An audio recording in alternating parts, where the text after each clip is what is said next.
પશ્ચિમના દેશો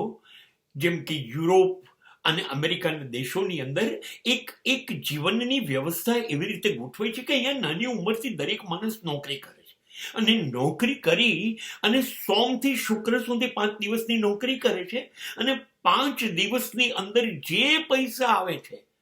એને શુક્રવારે સાંજે પગાર મળી જાય છે, અને શનિ રવિમાં એ બધા જ પૈસા પૂરા કરી કાઢે છે. કેમ કે એને ખબર છે પાછું સોમવારથી શુક્રવાર ફરી કામ કરશે એટલે બીજા પૈસા આવશે, ત્યારે હું શનિ રવિમાં ફરી બસ આ લોકો આવેલો તમામ પૈસો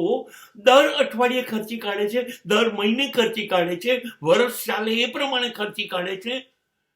એ લોકો પાસે બચત નથી, એમને ચિંતા ભવિષ્યની નથી, કારણ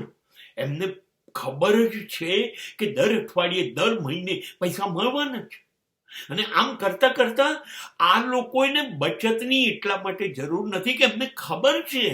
કે જ્યારે રિટાયર થશે, નોકરી નહીં થાય, હાથ પગ નહીં ચાલે, ત્યારે 55-60 વર્ષે એ લોકો કહી દેશે હવે નોકરી નથી કરવી તો કઈ નહીં, અમે સરકારના જમાઈ તરીકે સરકારના પેન્શન ઉપર જીવીશું, અને સરકાર આ લોકો મરે ત્યાં સુધી એમને નિભાવશે.